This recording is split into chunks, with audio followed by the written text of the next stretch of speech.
हम सबको सदन सुचारू रूप से चलाने में सहयोग करना चाहिए। इसके बाद जब सदन के नेता को सम्माननीय महामहिम राष्ट्रपति के अभिभाषण पर जवाब देना था, तो मेरे पास पुख्ता ऐसी जानकारी आई कि कांग्रेस पार्टी के कई सदस्य माननीय प्रधानमंत्री जी के आसन पर पहुंचकर कोई भी अप्रत्याशित घटना कर सकते थे।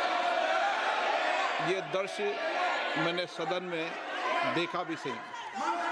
अगर ये घटना हो जाती तो ये अत्यंत अप्रिय दृश्य देश के लोकतांत्रिक परंपराओं को तार-तार कर देता।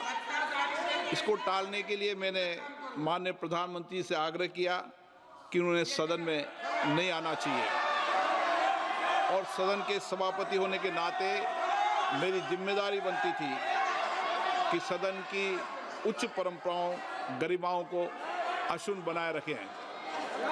सदन के नेता सदन में न बोले, ये सभा के लिए किसी प्रकार के लिए उचित नहीं है। सदन के नेता ने उपस्थित न रहकर मेरे आग्रह को मानकर सदन को अप्रिय दृश्य से बचाया। मैं माननीय प्रधानमंत्री जी को इसके लिए आभार व्यक्त करता हूं कि उन्होंने मेरे सुझाव को माना। आप पोस्टर पंपलेट लेकर आएंगे तो सदन नहीं चलेगा, आज भी नहीं चलेगा, कल भी नहीं चलेगा। सदन की परंपराओं, गरिमा, सभागृह की गरिमा परंपरा को रखो। कल की घटना देश ने देखी है, किस तरीके से महिला सदस्य वहां तक पहुंची है।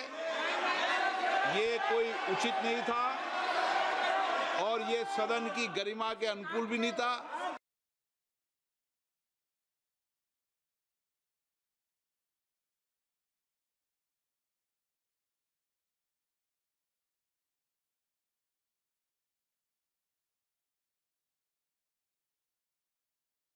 So the women MPs were standing in front of the Treasury bench. So what?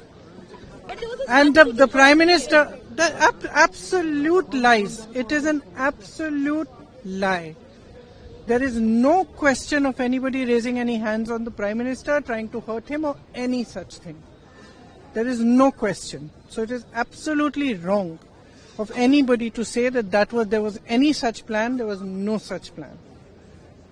But if you're going to allow your members to stand and quote books and talk nonsense, then this side, the opposition benches are going to protest. And I'm sorry, but the Prime Minister is now hiding behind the Speaker. They are making the Speaker say all this. Because yesterday he did not have the guts to come in the House. What? Because 3 women were standing in front of his bench? What nonsense is this? Every day Parliament is being stalled. Will it be stalled just like that every day? Why don't you ask the government? Why don't you ask the government why the leader of opposition is not allowed to speak? Why don't? No. Have you? I would like to know. Have you asked them? Have you asked Amit Shah ji? Have you asked the Prime Minister? Have you asked the government why they are not allowing the LOP to speak? Do they have any basis to stop him from quoting a published source? They do not. So don't continuously every day ask this question to the opposition. But the fact is, no. You all are coming since Monday. Yes, we are. Yes. Yes. Yes. There is no discussion because the government does not want to discuss anything. That is the fact. Also very serious And frankly, if the government has given you questions to ask, then it's fine. I'll answer them all. I'll answer them all. Ma'am, very serious allegation on opposition. I have already answered it.